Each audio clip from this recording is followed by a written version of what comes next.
Hi, Dark Chris here, back with an older review. This is the Sideshow Bane Maquette EX. I've had this for a while, but I just haven't had room to display it. I just need to free up some more space. Probably sell some of my more of my bones, and I can free up some space and actually put this up. So just gonna give some thoughts and give a quick review.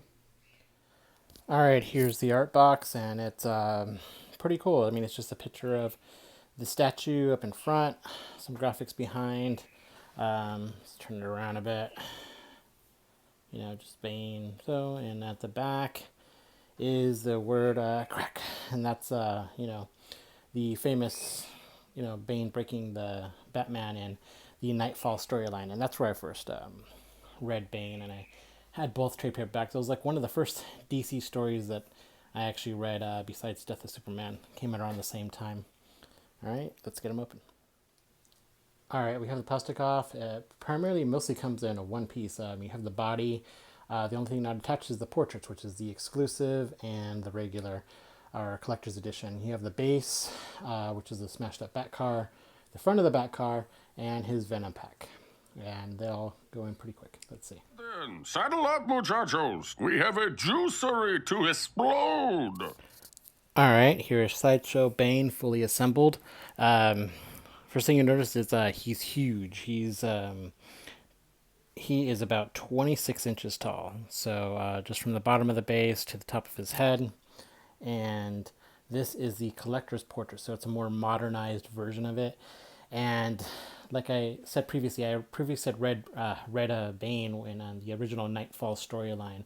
And that was, I think, the first DC comic I actually read. I mean, I used to watch, DC cartoons when I was little, and Batman the Animated Series, and Bane was the storyline when I kind of got into reading comics was early '90s, and I think this came out in '93 or something. So, yeah, I ended up buying the trade paperbacks and read through both Knightfall and the trade paperback that came after Knightfall, the guy that replaced Batman, and it was in like that mech Batman suit.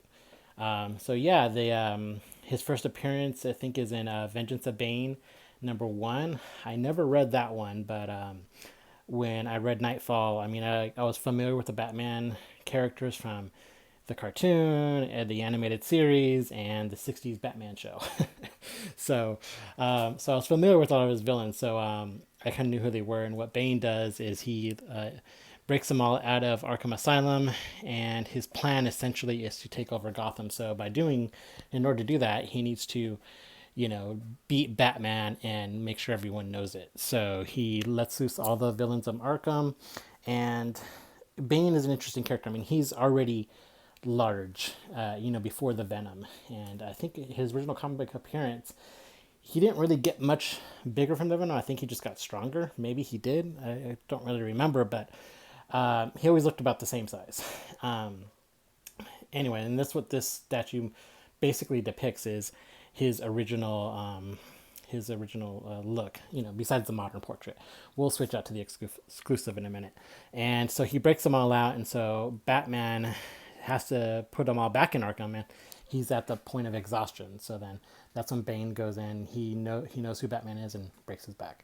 So the statue itself is pretty good. I mean, Bane is wearing a dark suit, and I know how other people have said before is the base is itself pretty dark. You have the street base, which kind of blends in with the Bat car and the tire, so it kind of gets, muddled a bit. But sculpt wise, I think this is by Daniel Bell. It's fantastic. I mean, you even have the calipers and rotors of the Bat car there. I mean, it's insanely detailed, as are his laces. I mean, it looks like someone's, wearing boots and pants. I mean, it looks like mixed media, but it's not. He has some battle damage here, like on his knees.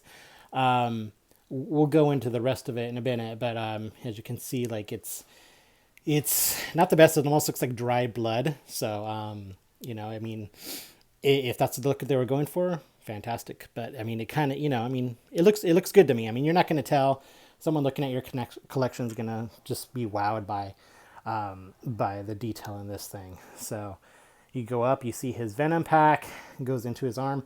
This, for me, is a pretty weak magnet. I mean, it kind of goes in, it does its job, but it can easily just be moved out of the way.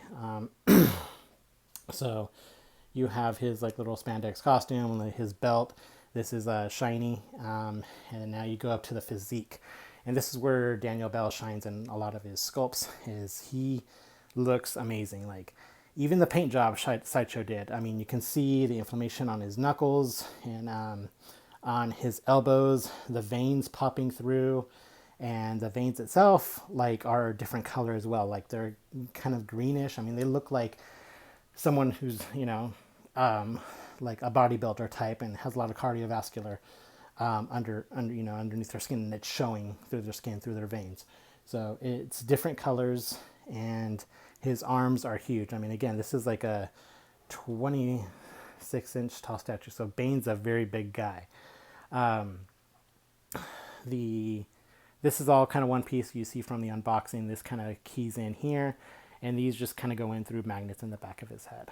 So you could see like, his everything about it. I mean, it's insane the amount of detail that's going into his physique. And you see where the venom goes in. See this kind of like popping out. See the venom goes in his arm, and he can control it through that button. I know when he was fighting Azrael, yeah, that's what his name was, Azrael. After he broke Batman, but Azrael's in like in his mech suit type thing. He keeps putting, giving himself more venom to try to combat Azrael in his bat suit. So until Azrael, obviously like you've seen a lot of things where they either cut the venom off from him, and so then he doesn't have that to like sustain himself and in that type of fight. But again, Bane as a character is a brilliant tactician. He's very smart. He's able to deduce who Batman was in the comic. One of the few villains that have been able to do so. And so let's get the exclusive portrait on. All right, so here he is with the exclusive portrait, and this is how he looked in the original Knightfall storyline, where the eyes are a bit bigger.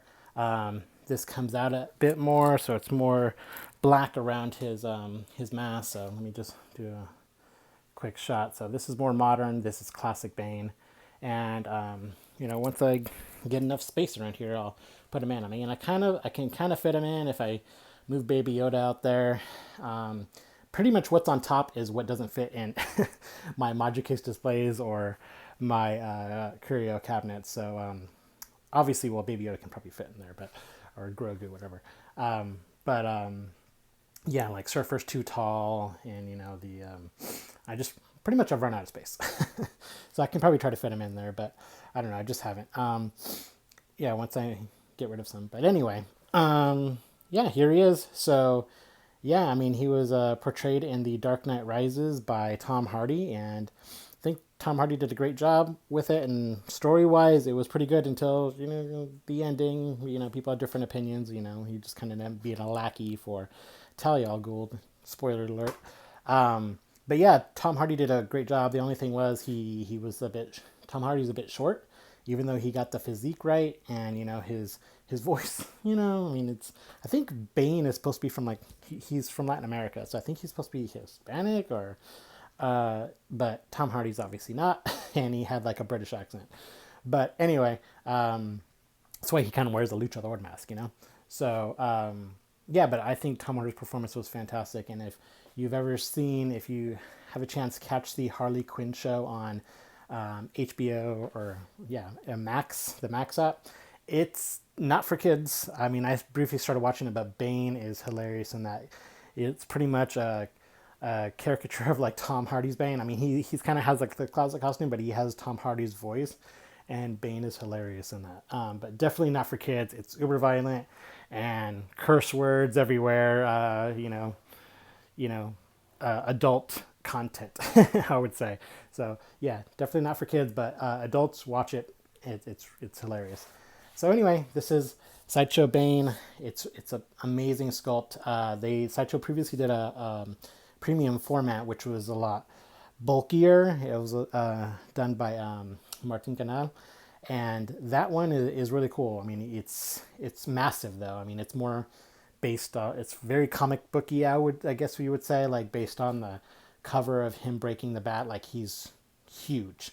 But this is Bane from the comic, and this is kind of what his size was. You know, they had, you know, covers where it showed him to be like a Hulk type guy, but out in the actual comic, he didn't look like that. He looked like this. So that's why I got this one. And again, it's amazing. I mean, just we'll take a quick look around again. Again, these pop off very easy, and you just have to change out the portrait and put this one on. And this is, when I get this displayed, I'll probably keep this on. This is how I remember him. And also, if you have a black light, his eyes will kind of glow red. I have one around here somewhere, but I didn't prepare it for this review. So anyway, I don't know. It's a great Bane. So if you have a chance, you can pick it up. I mean, I think it recently sold out on Sideshow, but you can probably find it secondhand still, probably for near retail or sometimes under retail. Maybe, you know, it's hard to sell these days. So anyway, Sideshow Bane Maquette. Thanks for watching. Your idle gossip distracts me from my master plan. Break the Batman, punish Gotham for its transgressions, and stand atop the mountain of skulls left in my way. Anyway.